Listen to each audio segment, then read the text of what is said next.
vivendo na ilusão de um mundo encantador. Tentamos encontrar por nós maneiras de vencer. Escolha sem noção, conceito enganador, pois falta o toque de Jesus, resposta pro viver. O toque do amor trará um novo olhar pra vida de quem quer mudar, quer amar.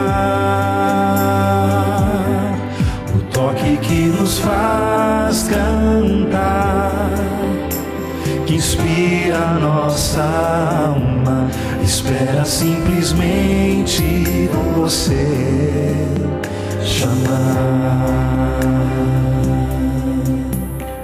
Frustrados sem saber por onde começar, sofremos por não encontrar o trilho escondido.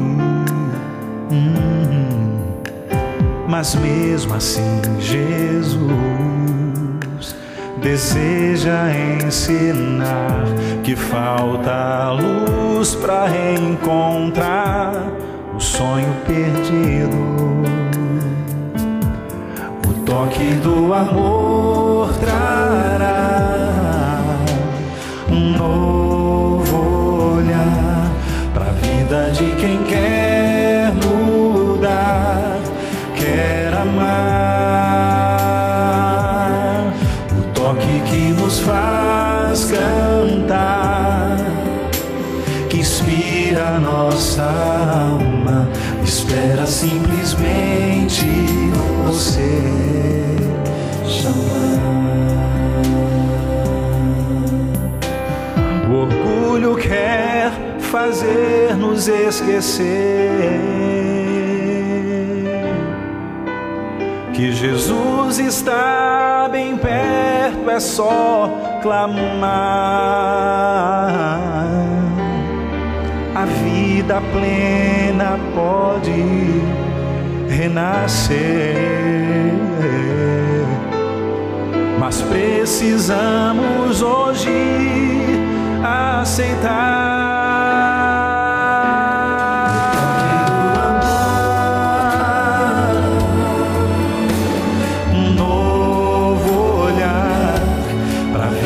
De quem quer mudar, quer amar, amar.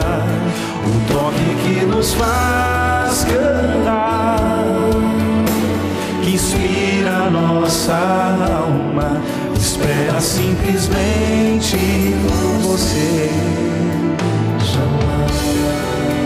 chamar. Inspira a nossa alma, espera simplesmente você chamar.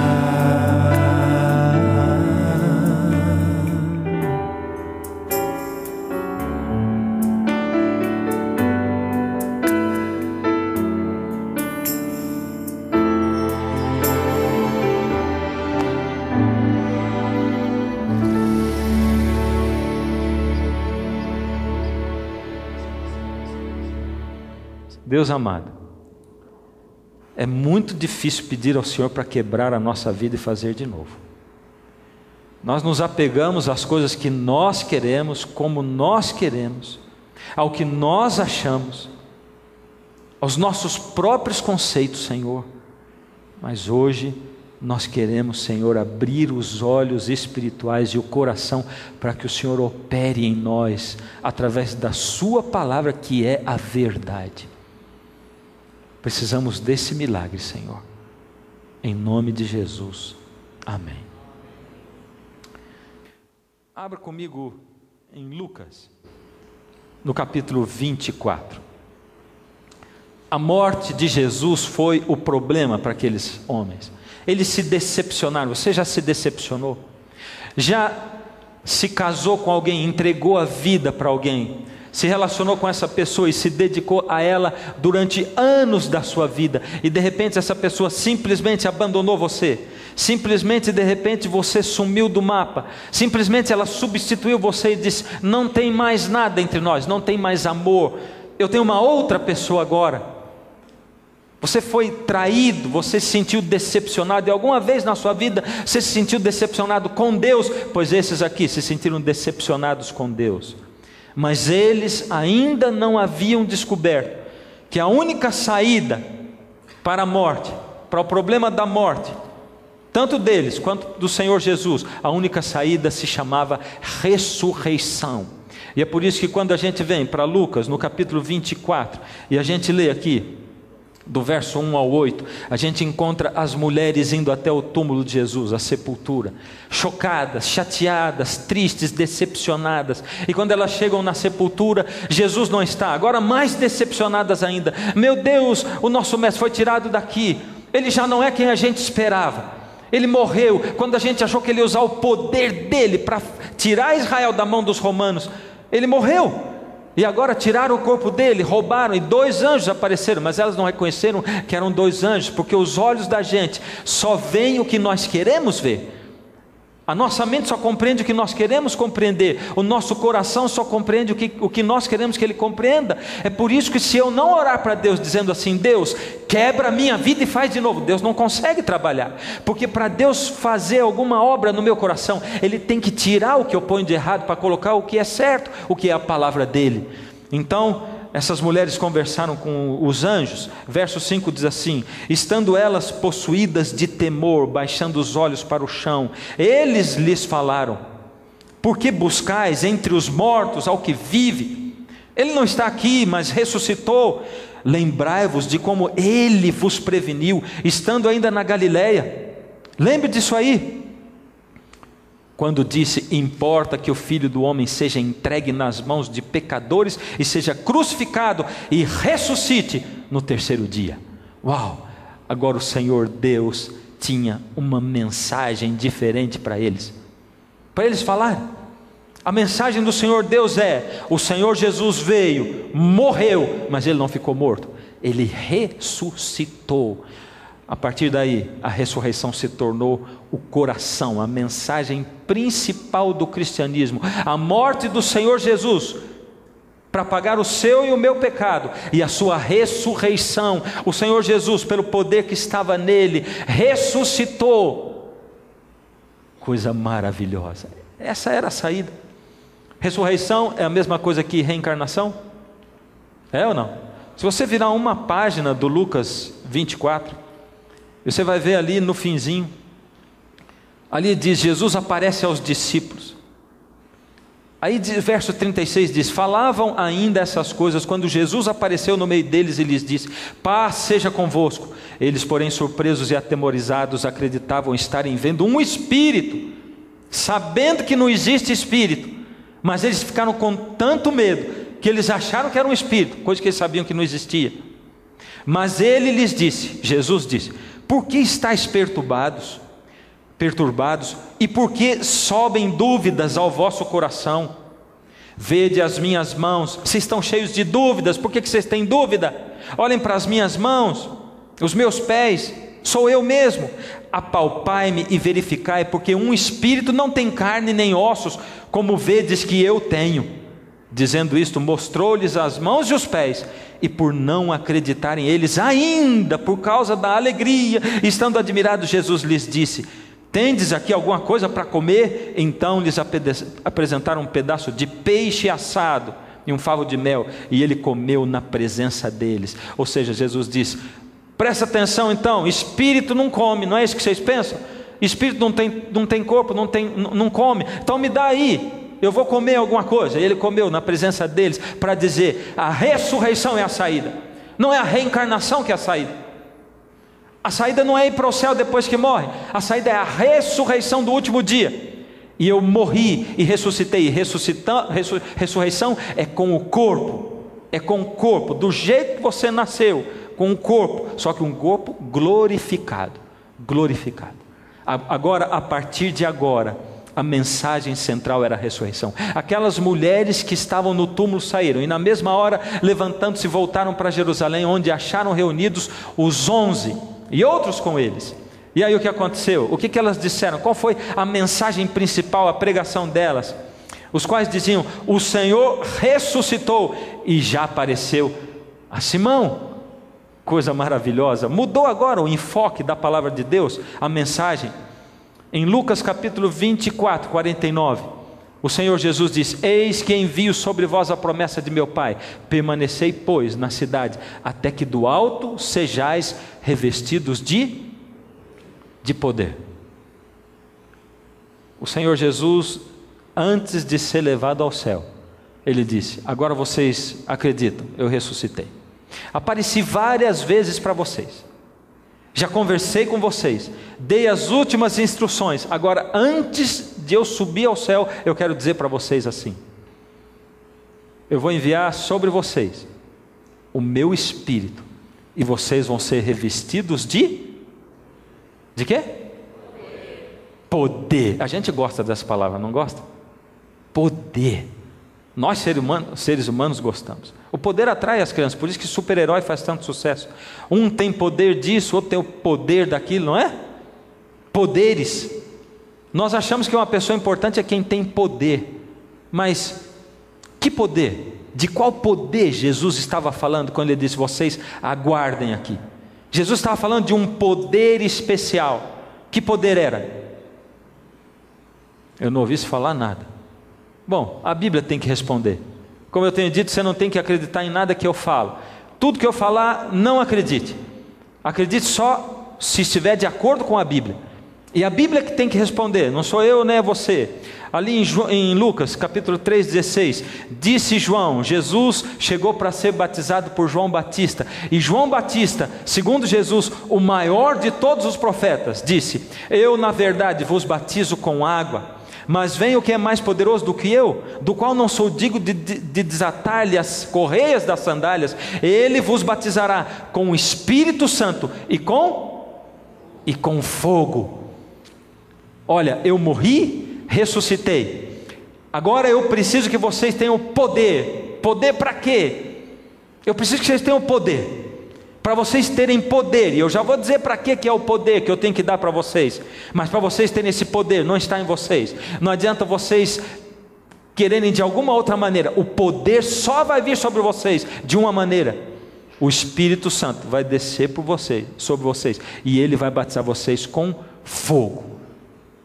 Como é que isso aconteceu? Antes de subir ao céu, Jesus deu a última mensagem. Ele disse: então os que estavam reunidos lhe perguntaram, Jesus conversando com os discípulos: Senhor, será este o tempo em que restaures o reino a Israel? Os discípulos ainda estavam pensando em restaurar o reino a Israel. Respondeu-lhes: não vos compete conhecer tempos ou épocas que o Pai reservou pela sua exclusiva autoridade, mas recebereis poder ao descer sobre vós o Espírito Santo, e sereis minhas testemunhas, tanto em Jerusalém como em toda a Judéia e Samaria e até os confins da terra. Uau! O Senhor Jesus disse agora para que Ele queria dar poder. Vocês vão receber o Espírito Santo, e Ele vai dar poder para vocês serem minhas testemunhas. Para a gente poder ser testemunha de Jesus, tem que... Agora eu preciso que você responda para mim. Tem que fazer o quê?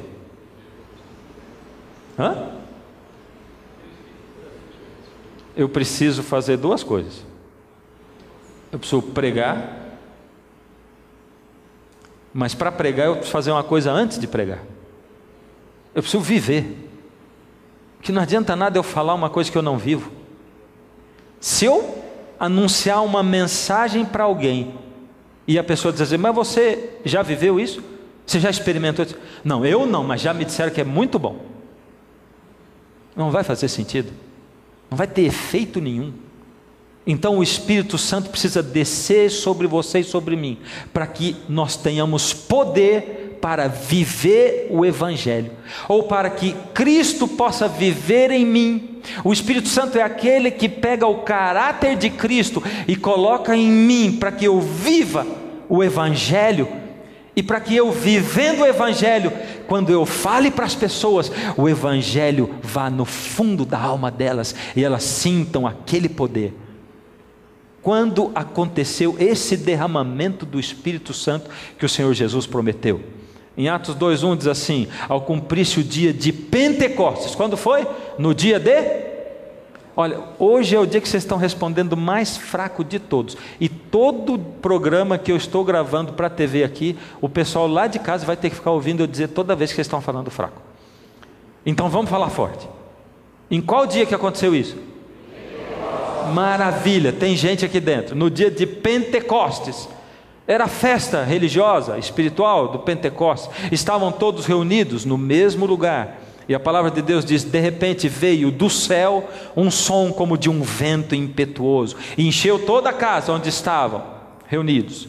E apareceram distribuídas entre eles línguas como de fogo, e pousou uma sobre cada um deles. Vento impetuoso, línguas como de fogo, pousou cada uma sobre cada um deles. Todos foram cheios do Espírito Santo e passaram a falar em outras línguas, segundo o Espírito lhes concedia que falassem. Vamos fazer um resumo do que aconteceu. Primeiro, um vento impetuoso, línguas de fogo, porque nesse momento eles estavam cheios do Espírito. Vento impetuoso, o Espírito os encheu e eles receberam o dom de línguas.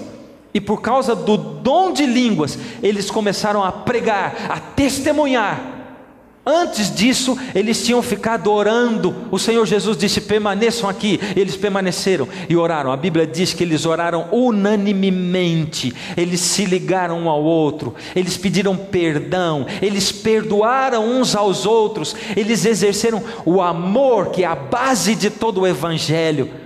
É a base da pregação e da vivência do Evangelho. E a partir do momento em que eles passaram a viver aquilo, eles se reconciliaram com Deus. Eles clamaram pelo poder que Jesus tinha prometido, o poder do Espírito Santo. A partir desse momento, o Espírito Santo tomou conta deles e eles passaram a viver. E a partir do momento em que eles passaram a viver, eles passaram a pregar. E o que eles pregaram começou a surtir efeito.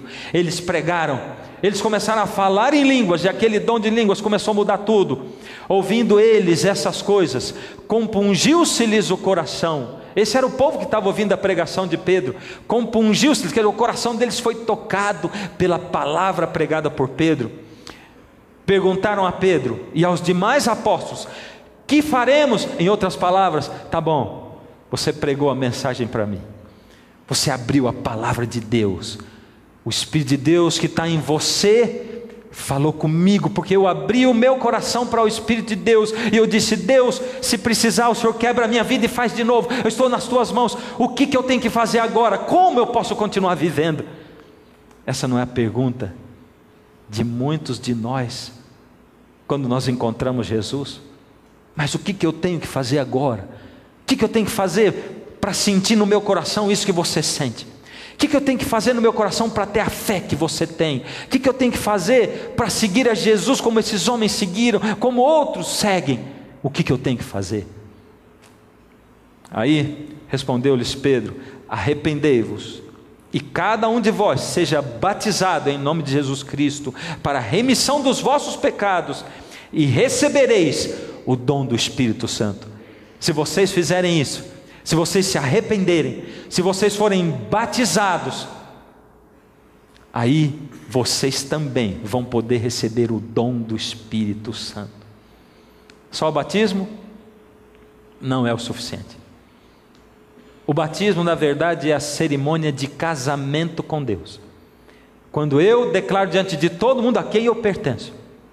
Porém, para que Cristo viva em mim, para que eu possa ter uma visão correta de quem é o Senhor Jesus, e para que Ele possa viver através de mim, para que eu seja usado como membro do corpo de Cristo, eu preciso do batismo do Espírito Santo. Depois do casamento vem a lua de mel. A lua de mel é quando o casal se conhece intimamente. É onde um se desnuda diante do outro. Nenhum relacionamento deixa a gente mais vulnerável do que o casamento. Um conhece todos os pontos fracos e fortes do outro. Você está totalmente vulnerável. E às vezes a gente tem medo, às vezes a gente fica tremendo quando se decepciona em um relacionamento. A gente tem medo de se entregar de novo. E a gente diz: eu não vou ser tão sincero com essa outra pessoa. Quando alguém nos decepcionou e nos traiu, aí a gente tem medo. Eu fui traído. Mas se eu não abrir o meu coração e não me tornar vulnerável, não tem jeito de eu ser feliz. Aquele povo ouviu um sermão pregado pelo poder do Espírito Santo. E o resultado foi o seguinte: com um sermão, 3.000 pessoas se batizaram. O que o Espírito de Deus fez? Aqueles homens receberam o batismo do Espírito Santo, começaram a falar em línguas. 3.000 pessoas foram batizadas. A palavra de Deus continua falando sobre o dom do Espírito Santo, o batismo do Espírito Santo trabalhando na vida daquelas pessoas. A gente encontra lá em Atos, no capítulo 10, de 1 a 40. Quero que você abra a sua Bíblia comigo. Vamos dar uma olhada ali rapidamente em Atos 10, de 1 a 40. Agora Deus quer que o Evangelho seja pregado a toda língua, a toda nação, indistintamente. E tinha pessoas aqui que não eram judeus, e Deus queria mostrar, mas ainda havia um preconceito muito grande por parte dos judeus. Deus tinha que mostrar claramente. E aqui começa dizendo: o centurião Cornélio, do verso 1 em diante, morava em Cesareia um homem de nome Cornélio, centurião da corte chamada italiana, piedoso e temente a Deus com toda a sua casa, e que fazia muitas esmolas ao povo, e de contínuo orava a Deus. Aí vai falando sobre Cornélio, como ele era temente a Deus, como ele era um homem de comunhão, como ele era um homem que lá no fundo do coração dele, ele desejava ter uma relação com Deus plena. Ele só não era judeu, mas ele desejava aquilo, ele não sabia como. E eu vou dizer para você um negócio: é promessa do Senhor Deus, é promessa dele, e ele cumpre a sua promessa. Ele não vai deixar nenhuma alma sincera desamparada sem saber a verdade nesse mundo. No momento em que você clamar ao Senhor Deus e disser: ó Senhor, eu quero conhecer a tua verdade, nem que não tenha ninguém para explicar para você, se você tiver a palavra de Deus na sua mão, o Senhor vai guiar você. E se você morar num país onde ninguém tem a Bíblia, o Senhor Deus vai dar um jeito de mandar alguém que bata na porta da sua casa e fale de Jesus para você. O Senhor não vai deixar nenhuma alma desamparada nesse mundo. Aqueles que desejam conhecer a verdade, o problema é que a maioria de nós não quer conhecer a verdade, porque a verdade choca. A verdade choca com os nossos conceitos, com aquilo que nós pensamos, o que nós achamos, o que nós queremos. Esse é o problema. E nós preferimos, simplesmente preferimos viver na ignorância do que saber. Um amigo meu, uma mãe idosa, aquela senhora já de 70 anos, que se orgulha de nunca ter ido ao médico. Sabe como é que é? Nunca foi ao médico, mas ela começou a ter uns sintomas meio terríveis, e tiveram que arrastar a mãe dele para o médico. Arrastaram, porque ela não queria ir de jeito nenhum. Levaram ao médico, e quando chegou lá no médico, quando voltou do médico, depois de fazer os exames, ela disse: está vendo? É por isso que eu não gosto de ir em médico. Eu nunca fui e sempre tive saúde, agora foi só aí, já me arrumou um monte de doença, está vendo? É assim que a gente age com Deus, é ou não é? A gente diz assim: eu não preciso disso que você está falando para mim, da Bíblia. Deus sabe quem eu sou, Ele conhece meu coração, Ele me entende, Ele me aceita como eu sou. Essa é uma tentativa de fazer um Deus à sua imagem. Mas se você deseja a verdade, Deus vai expor a verdade diante de você. E a pergunta é: o que você vai fazer com essa verdade? Cornélio, ele desejava, almejava a verdade. Por isso Deus deu um jeito. Ele não tinha Bíblia, ele também não tinha ninguém onde ele morava que falasse de Jesus dele. Então o Senhor Deus deu um jeito. E o que o Senhor fez? Pedro estava numa outra cidade, e aqui a história conta. No dia seguinte, primeiro, Cornélio estava na casa dele quando o Senhor Deus falou com Cornélio e pediu para ele mandar 2 mensageiros para se encontrarem com Pedro, e falou exatamente o endereço onde Pedro estava, para trazer Pedro para pregar para eles. Ele estava a 1 dia de distância de viagem, e Pedro estava lá, mas Pedro ainda era preconceituoso, tinha lá os preconceitos que Deus tinha que ir tirando dele. Por isso Deus tinha que preparar o cenário. Está um dia, então vou falar antes. Manda lá, manda os servos seus para buscar Pedro. Você não quer saber a verdade? Pois eu vou contar para você a verdade. Pedro vai contar para você. Busca lá o meu servo. E ele vai vir, o mensageiro, ele tem o poder do Espírito. Agora ele vai vir falar com você. No dia seguinte, indo eles de caminho, e estando já perto da cidade, subiu Pedro ao telhado por volta da hora sexta, a fim de orar. Estando Pedro com fome, porque eles foram preparar comida ainda. De repente Pedro teve uma visão e baixou um lençol cheio de animais imundos. A Bíblia diz o que nós podemos e não podemos comer para termos saúde, devemos ou não. Se você quer ter saúde, leia o que a Bíblia diz. E por isso os judeus não comem um monte de animais que um monte de gente come e despreza. Por isso eles têm mais saúde do que os outros também. Então Pedro não comia e desceu todos esses animais que a Bíblia chama de imundos, e Deus dizia para ele: come, mata e come. E Pedro dizia: não, eu não posso. E uma vez, e duas vezes, e três vezes desceram aqueles animais, e Pedro dizia: eu não posso comer, e não comeu. Mas ele estava com fome e teve aquela visão, e depois daquilo ele disse: ué, por que eu tive essa visão? Por que Deus me mandou matar esses animais imundos e comer? Daqui a pouquinho chegaram aqueles emissários da casa de Cornélio para chamar Pedro. Procuraram por Pedro e disseram: o nosso senhor Cornélio está chamando o senhor para ir pregar para nós. Deus tinha dito no finalzinho da visão de Pedro: olha, você não tome por imundo aquilo que eu não tomo por imundo. Presta atenção. Deus indicou para Pedro que era para Pedro ir com eles, e Pedro foi com eles, e foram embora. Dormiram ali e foram embora no outro dia. Chegaram agora na casa de Cornélio. Que coisa maravilhosa. Deus deu uma visão para Cornélio, mandou os seus emissários, deu a visão para Pedro, dizendo para aceitar, para ir para lá, para um povo que não era judeu. E olha o que acontece. Aconteceu que Pedro, ao entrar, lhe saiu Cornélio ao encontro, a pessoa desejosa de ouvir a palavra de Deus, com o emissário de Deus.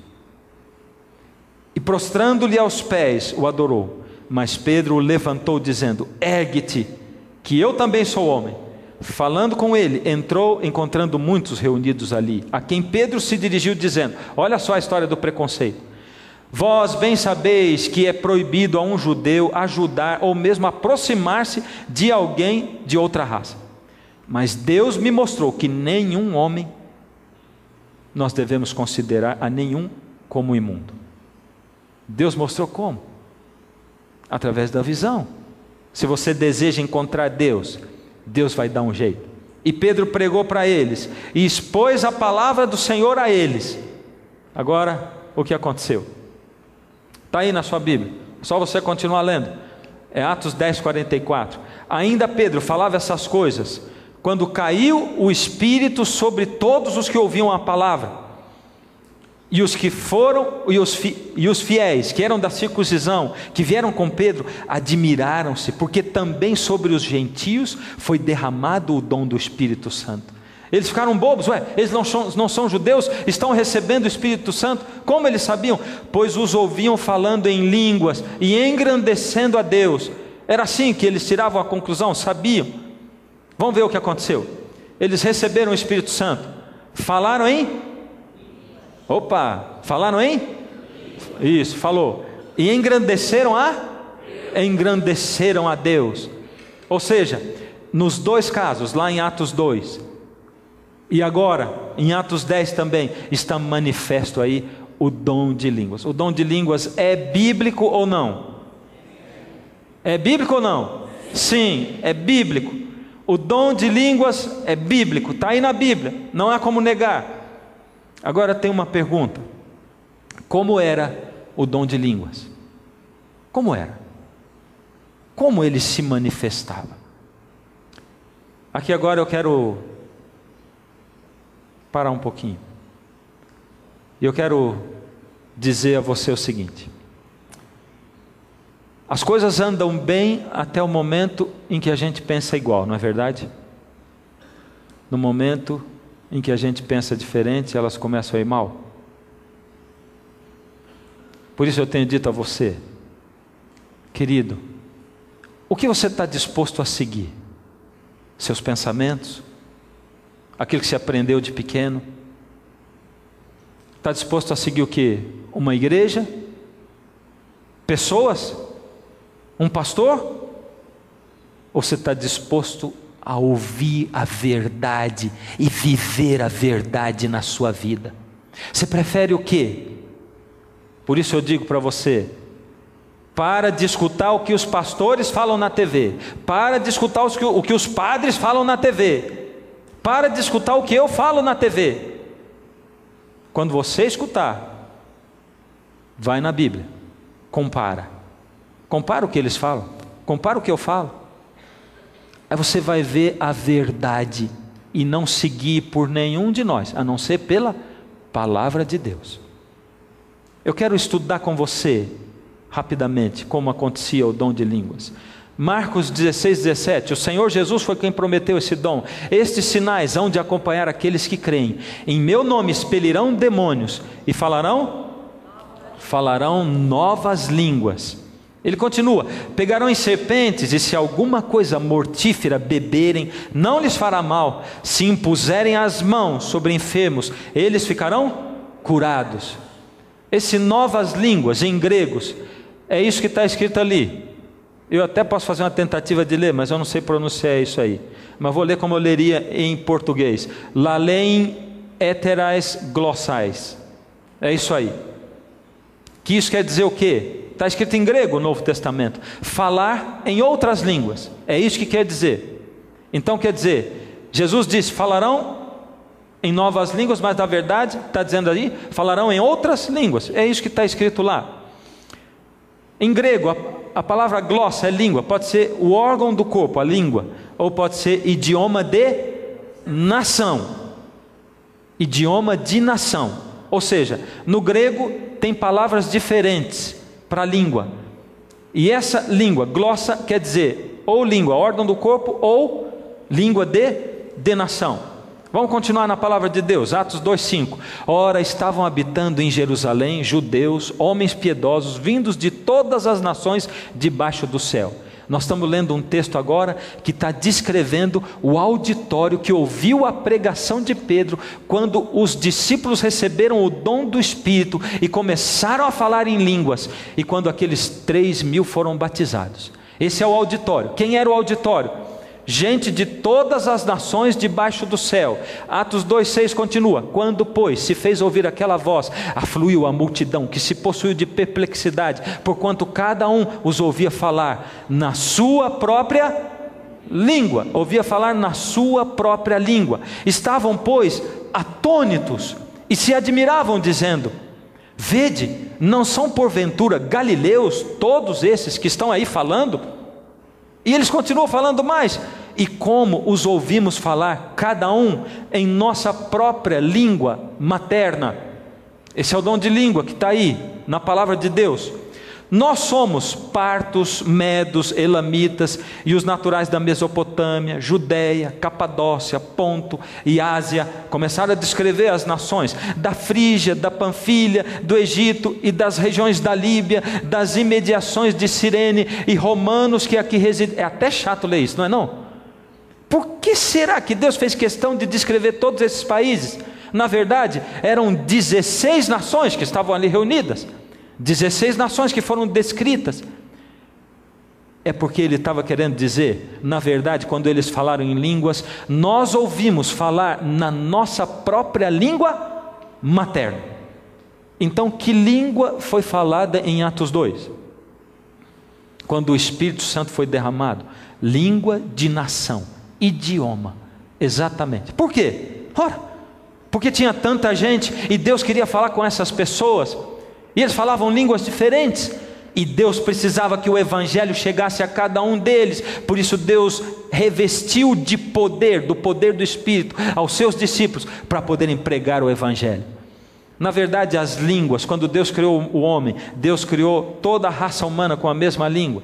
Mas a palavra de Deus, a Bíblia conta, que as línguas se dividiram por ocasião da Torre de Babel, porque o homem de novo desejou ser maior, igual a Deus. Então Deus teve que intervir para que a raça humana não se perdesse de novo. O Senhor Deus teve que intervir para salvar a nossa vida e para dar oportunidade a você e a mim de estarmos aqui hoje e termos acesso à vida eterna. Então Deus teve que dividir as línguas.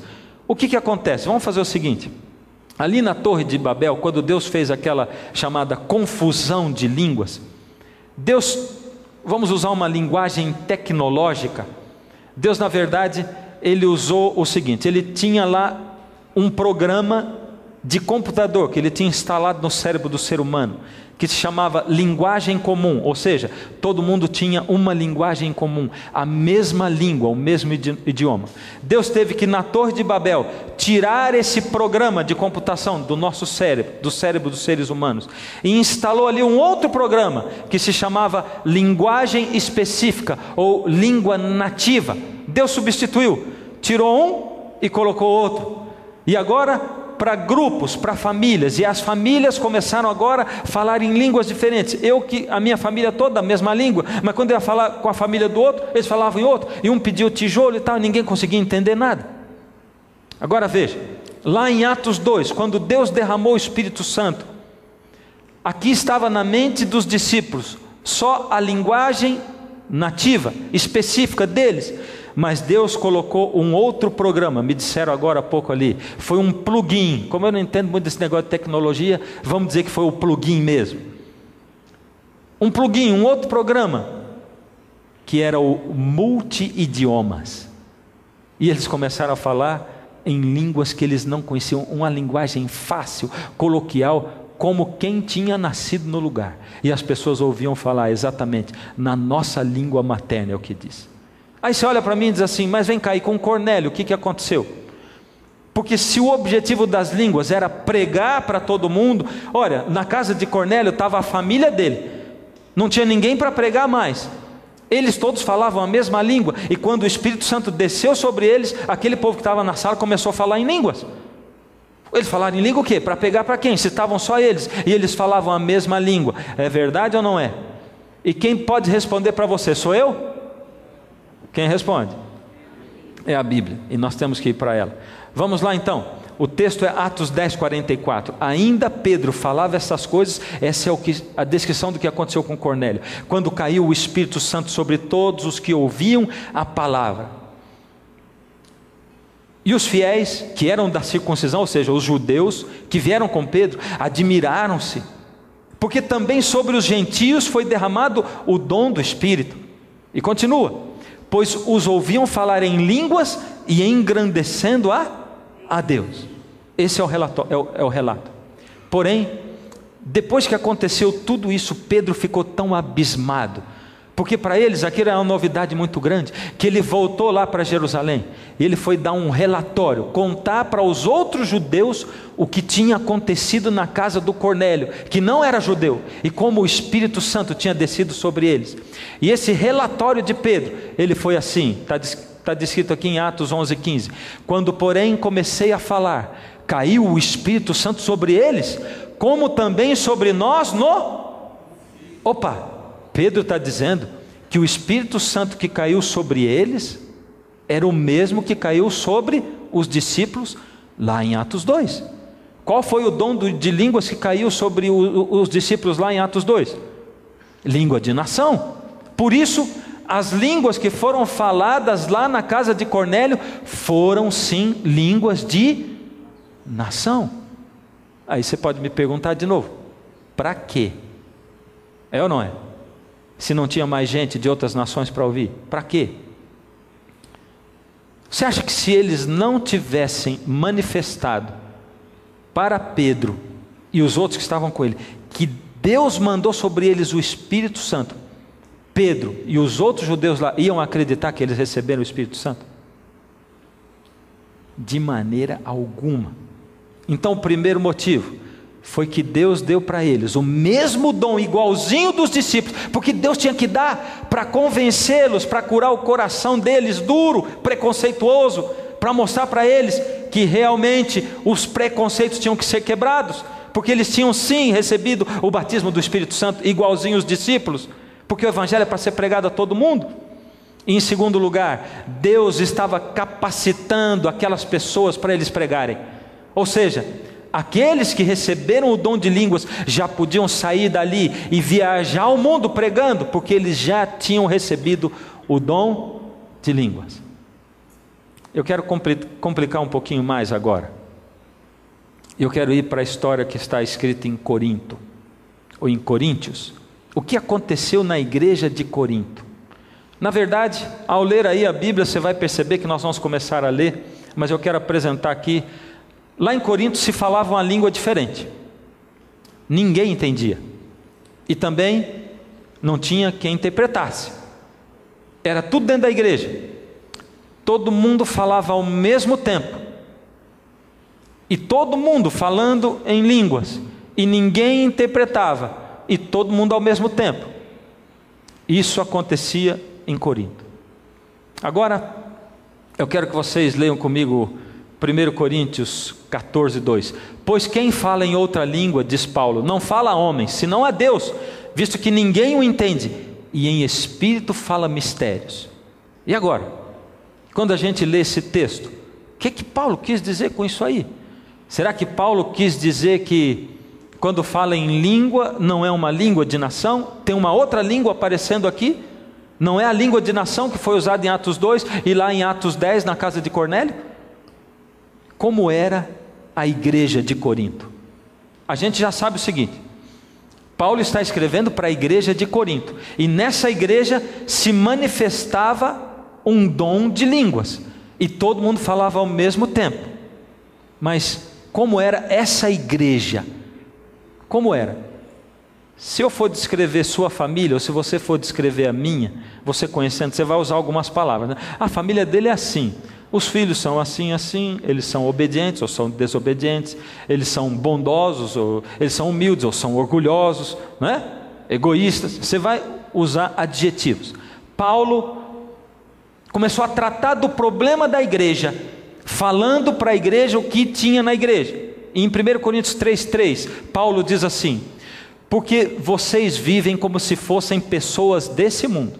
Quando existem ciumeiras e brigas entre vocês, será que isso não prova que vocês são pessoas desse mundo e fazem o que todos fazem? Ou seja, em primeiro lugar, aquela igreja de Corinto que manifestava aquele tipo de reação, de manifestação sobrenatural, era uma igreja que tinha dentro dela o mundanismo. E para Deus, o mundanismo não se encaixa com as coisas espirituais de Deus. Tinha também ciumeiras, tinha brigas dentro daquela igreja. Era uma igreja que tinha mundanismo, ciumeiras e brigas. Vamos continuar lendo. 1 Coríntios 5,1. Agora estão dizendo que há entre vocês uma imoralidade sexual tão grande que nem mesmo os pagãos seriam capazes de praticar. Fiquei sabendo que certo homem está tendo relações com a própria madrasta. Essa era a igreja que manifestava aquele tipo de reação. Aqui eles chamavam o dom de línguas, o dom espiritual. Ou seja, essa igreja era uma igreja imoral sexualmente. Tinha mundanismo, ciumeira, briga, mas tem mais. Paulo fala mais. Quando algum de vocês tem uma queixa contra um irmão na fé, como se atreve a pedir justiça a juízes pagãos? Em vez de pedir ao povo de Deus que resolva o caso, eles viviam entrando na justiça e processando um ao outro dentro da igreja. Coisa tremenda. Se os discípulos, os apóstolos, para receber o dom do Espírito, oraram unânimes, eles se reconciliaram, pediram perdão, essa igreja, ela era totalmente diferente. Ou seja, o tempo todo aqueles irmãos estavam movendo processos um contra o outro. 1 Coríntios 11, 17. Nas instruções que agora vou dar a vocês, eu não posso elogiá-los, pois as suas reuniões de adoração fazem mais mal do que bem. Olha o que Paulo está falando do culto daquele povo. Quando vocês se reúnem, é para o mal e não para o bem. Quando eu vou na igreja, na reunião de vocês, ao invés de eu me sentir bem, eu me sinto mal. Tem algum problema muito grande, eu tenho um monte de problemas muito grandes com essa igreja aí de Corinto. Paulo é mais específico ainda. Ele não tinha nenhum elogio, os cultos faziam mal. Qual é a mensagem central do cristianismo? Povo que está em casa assistindo esse programa pela televisão, por favor, será que daqui eu consigo ouvir a sua voz aí? Qual é a mensagem central do cristianismo? Uau, falaram tão alto que eu escutei lá. A ressurreição, é que você esquece, né? É a ressurreição. Olha o que Paulo fala deles agora, para eles. 1 Coríntios 15, 13. Se não existe a ressurreição de mortos, então quer dizer que Cristo não ressuscitou. E se Cristo não foi ressuscitado, nós não temos nada para anunciar. E vocês não têm nada para crer. E mais ainda, nesse caso estaríamos mentindo contra Deus, porque afirmamos que Ele ressuscitou Cristo.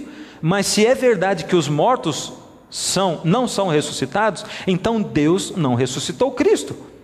Porque se os mortos não são ressuscitados, Cristo também não foi ressuscitado.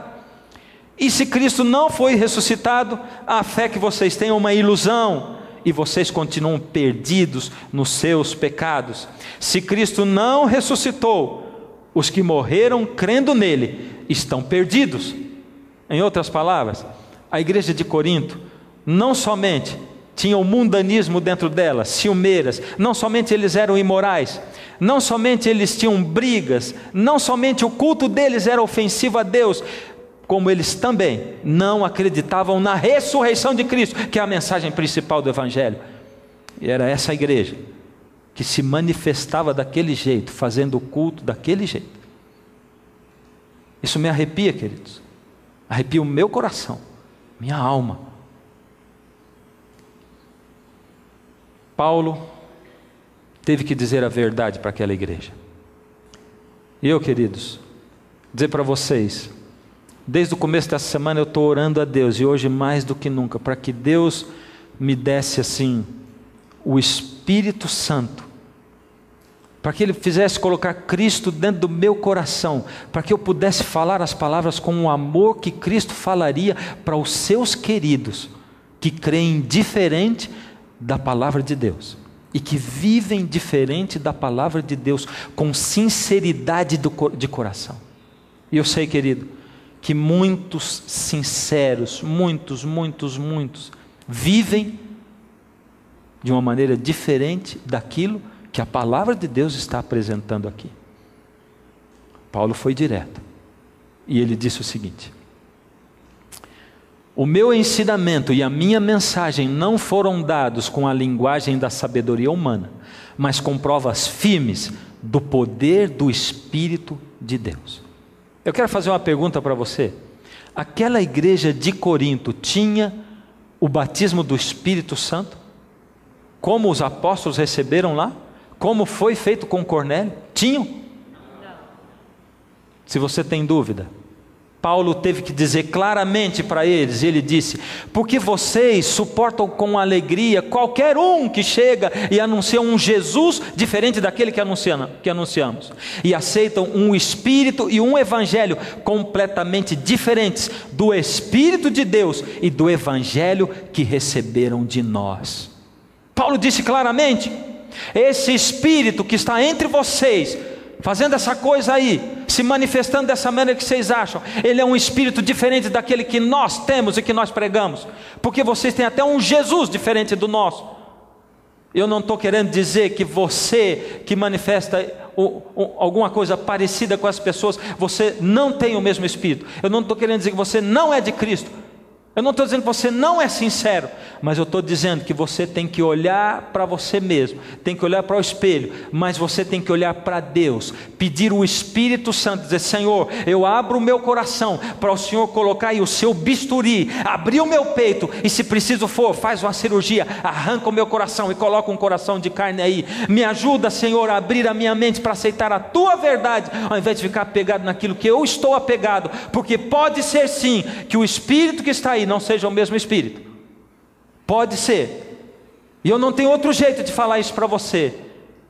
Eu quero que você sinta, mesmo com as palavras duras, que vão diferente daquilo que você pensa, eu quero que você sinta o amor. Porque se você é como Cornélio, que almeja a verdade, Deus foi que me mandou aqui para falar para você essa verdade, para que a verdade esteja acessível a você, para que você possa viver o Evangelho verdadeiro do Senhor Jesus.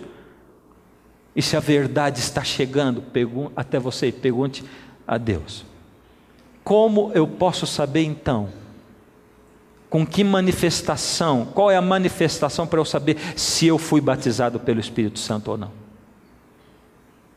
Se o dom de línguas não é exatamente... E sabe, a gente não tem mais tempo. Mas aí Deus fala, através do apóstolo Paulo, que Deus deu muitos dons. Ele diz também que o dom de línguas não é o mais importante. Lá em Coríntios 13, Paulo diz assim: olha, eu podia falar até essa língua de anjos, que vocês falam aí, que ela nem existe. Podia falar a língua dos homens, todas as línguas. Mas se eu não tiver amor, porque o amor jamais acaba, porque o amor, olha, pode reunir tudo, pode reunir a profecia, a ciência, pode reunir tudo, mas o maior de todos os dons é o amor. Como eu posso saber? É simples, queridos. Eu estou cansado de lidar com cristãos que se dizem batizados pelo Espírito Santo, mas chegam em casa e batem na mulher. Você sabe disso, porque na sua igreja tem disso. Pessoas que se dizem batizadas pelo Espírito Santo, mas devem para todo mundo. Não porque foi a falência, mas porque é um comprador, é um compulsivo. Estou cansado de ver gente que não tem amor no coração. Diz que ama, diz que tem o batismo do Espírito Santo, mas trata os filhos com tanta dureza. Ao invés de ajudá-los a crescer, os diminui a cada dia. Quando alguém manifesta o dom do Espírito,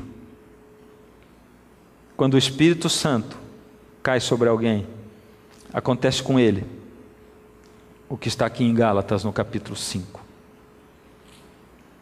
Aqui diz assim, verso 22, mas o fruto do Espírito é amor.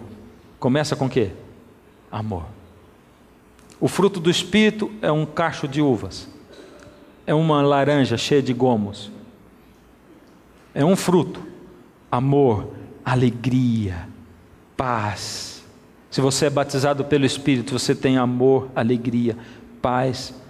Você é paciente, você é benigno, você é bondoso, você é fiel, você é manso, você tem domínio próprio. Domínio próprio. Pensa bem,